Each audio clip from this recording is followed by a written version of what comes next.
మన జీవితం అనేక మలుపులు తిరుగుతుంది. కొన్నిసార్లు మనం అవమానం ఎదుర్కోవాల్సి వస్తుంది. అలాంటి సమయంలో మన గౌరవాన్ని నిలబెట్టుకోవడం ఎంతో అవసరం. చిటికెలో కోపం తెచ్చుకొని ప్రతిస్పందించడం కాకుండా సంయమనంతో వ్యవహరించడం తెలియాలి. ఇక అవమానం ఎదురైనప్పుడు గౌరవాన్ని కాపాడుకోవడానికి 10 ముఖ్యమైన సూత్రాలు చూద్దాం. సంయమనాన్ని పాటించండి. అవమానం ఎదురైనప్పుడు మన సహజ ప్రతిస్పందన కోపం, బాధ లేదా ప్రతీకారం కావచ్చు. కానీ అలా కాకుండా మన మనసును కంట్రోల్ చేసుకోవడం ముఖ్యం. క్షణికావేశంలో తీసుకున్న నిర్ణయాలు మానసికంగా, సామాజికంగా మనకు హాని చేస్తాయి. మౌనమే మహత్తర ఆయుధం. అవమానం ఎదురైనప్పుడు తక్షణమే ప్రతిస్పందించకుండా కొంత సమయం తీసుకోండి. నేరుగా తిట్టి పోటీగా సమాధానం ఇవ్వడం కంటే మౌనంగా ఉండటం మీ గౌరవాన్ని కాపాడుతుంది. నీతిశాస్త్రం ప్రకారం మౌనమే గొప్ప తపస్సు. మూడవది, స్వీయ పరిశీలన చేసుకోండి.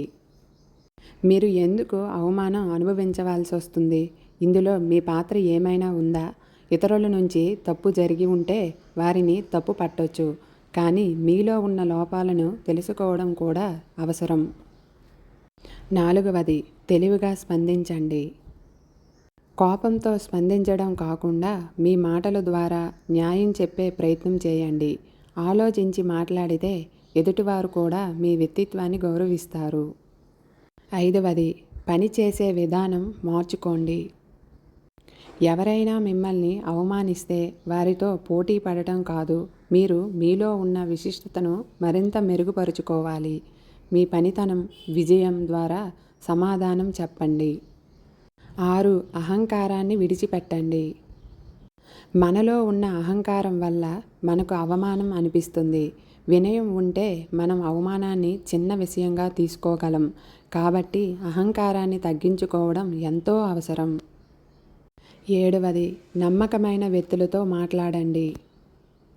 మీరు బాధపడుతున్నప్పుడు మీకు నమ్మకమైన కుటుంబ సభ్యులు, స్నేహితులతో మాట్లాడండి. వాళ్ళ సలహాలు, ఊరట మీ మనసుకు శాంతి. 8వది, అవమానం మీ శక్తిగా మలుచుకోండి. అవమానం మన జీవితంలో మోటివేషన్గా మారుతుంది. మీరు ఏదైనా తప్పు చేసి ఉంటే దాన్ని సరిచేసుకొని ముందుకు వెళ్ళేలా చూడండి. అయినా మీరు ఎదుగుదలకు అడ్డంకే కాకుండా ప్రేరణగా తీసుకోండి. 9వది, పరిమితి కలిగిన మనస్తత్వాన్ని పెంచుకోండి.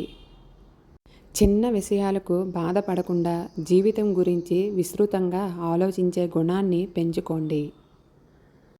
జీవితంలో ప్రతి ఒక్కరూ ఎప్పుడో ఒకప్పుడు అవమానం అనుభవిస్తారు. కానీ దీన్ని ఎలా ఎదుర్కొంటామో అది మన వ్యక్తిత్వాన్ని నిర్ణయిస్తుంది. క్షమించగలిగే ధైర్యం కలిగి ఉండాలి. అవమానించే వారిని క్షమించడం చాలా గొప్ప. క్షమించడం ద్వారా మన భారం తగ్గించుకోవచ్చు. క్షమించగలిగిన మనసు ఉన్నప్పుడు మనం ఎప్పుడూ గౌరవాన్ని నిలబెట్టుకోవచ్చు.